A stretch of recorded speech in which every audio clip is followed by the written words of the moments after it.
A long time ago, about 3 months into a relationship, I was with a girlfriend. It was getting late at night after a little outing. We went to a love hotel in the suburbs to have sex for the first time. Even though it was in the suburbs, the facilities were more luxurious than I expected, and she was really into it. We decided to stay in room 201. Well, if you have ever been to a love hotel, you would know that there is a button at the entrance that you can push to check the room list. It's the kind where you push a button on the room list and avoid unnecessary contact with the front desk. I was also quite shy, so I went to room 201, thinking that this kind of thing was nice. When we got to the room, the interior was beautiful and she was jumping up and down on the bed, saying, "Wow, this is great." I got so horny looking at her that I hugged her. She refused, saying, "No, I have to take a bath first." She refused. Well, I had no choice but to give up for now and let her go to the bath. In the meantime, she came back from the bath, spreading the good smell of soap. I was about to take a bath when she came back from the bath and said, "Please take a bath." I was surprised to hear a knocking on the door. We were in a nice, quiet mood when suddenly we heard a banging on the door. And she was turning the knob to open the door. I had locked the door properly, so the door didn't open. I was so surprised. "Is he drunk or something?" she said to me with trepidation.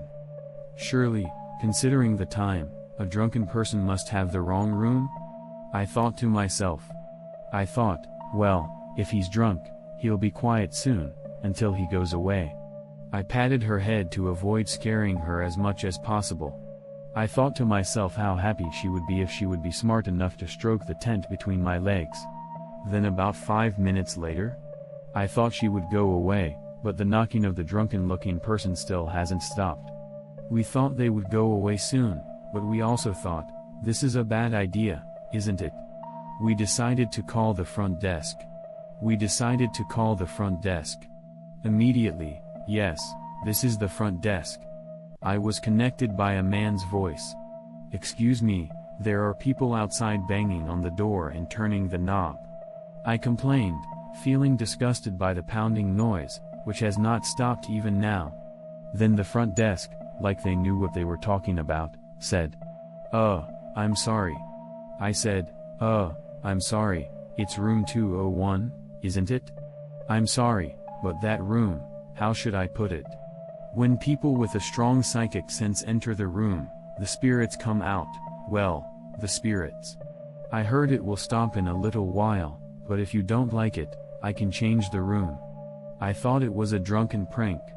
I didn't think they'd say anything about spirits, either. I was horrified. It was too creepy, so I did the front desk a favor. "I'd like a change of room, please." "How may I help you?" I said. "Well, please come to the front desk and return your key and get a new room key. I will be waiting for you." I put the receiver back and was about to tell her that. The knocking in the room that had been so loud earlier suddenly stopped.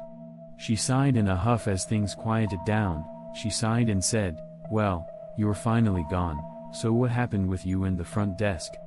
I told her the truth about the spirits and the room transfer. She said, "What's that? It's so weird. Let's just pack up our stuff and leave the room." To be honest, I was prepared for her to say she wanted to go home, but she didn't seem to be too full of it after all this time. I decided to move quickly to my room and get on with it. I decided to pack up my stuff. She was probably trying to make me feel less scared, but she said, "Don't look at me while I'm getting dressed. And don't look at me while I'm changing." She was intentionally trying to sound cheerful. Well, she and I wanted to get dressed right away and get out of this room as soon as possible. We were packing our bags very quickly. And then, again.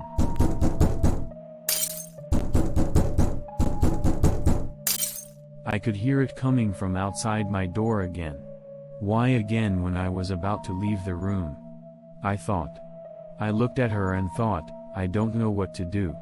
And this time I knew the backstory that there was a spirit-like being in the room, so there was nothing I could do. I thought about asking the front desk for help, so I picked up the phone and called the front desk again. This time, I heard a woman's voice saying, "Yes, this is the front desk." This time I heard a woman's voice. I asked for help. "Excuse me, I'm in room 201, and I'm hearing noises outside again."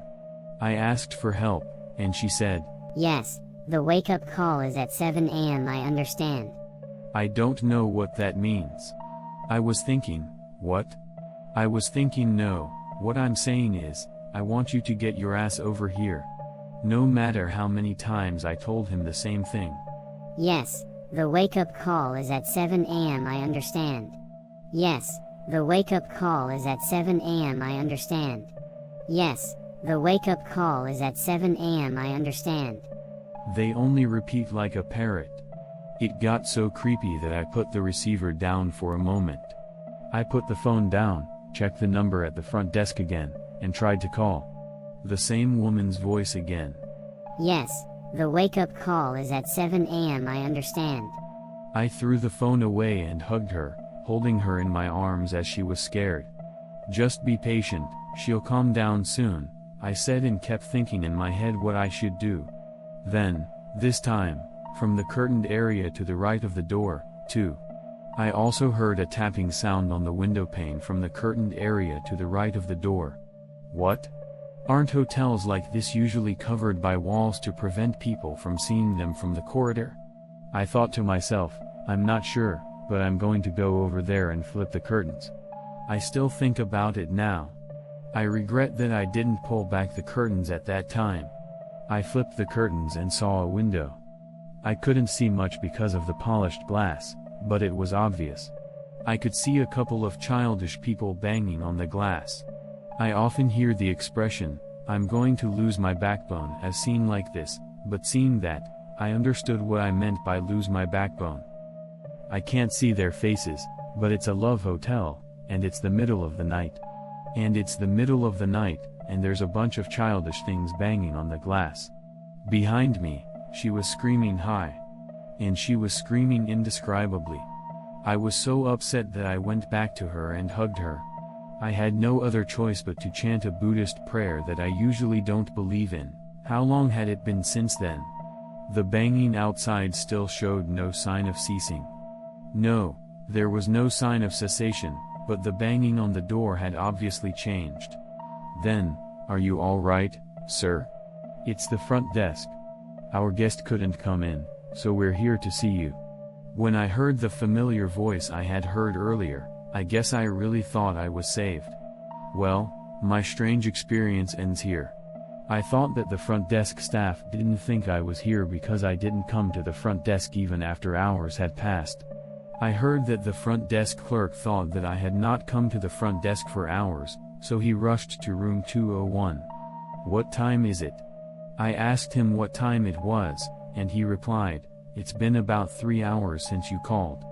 I asked him what time it was, and he answered, "It's been about 3 hours since I got the call." I thought he had been there for 3 hours. The guy at the front desk must have been pretty freaked out, because he had beads and incense and candles. It was a little funny that they brought incense and candles, which helped a little. He asked me if I wanted to move to a different room. I was asked if I wanted to move rooms. She was crying so hard that I couldn't do anything about it, so I asked her if she wanted to move. I ended up getting a free room plus some annoyance fee and left. I left the room, walked down the hallway, and looked to my right. Then I saw that the window that should have been there after the experience I had just had was not there. I asked the front desk staff about it, but they replied that they don't install such things for the privacy of their guests. I wondered what that window was really about. After that, I didn't have any more strange experiences. On the way home that day, she said, "Let's break up." On the way home that day, she said to me, "Let's break up." I had no choice but to break up with her because of the circumstances. I never got to ask her why the spirits appeared in room 201, but when I thought about it together with the fact that I broke up with her that day, I thought that there must have been some kind of love affair. This is the end of this story. Thank you for listening to the end.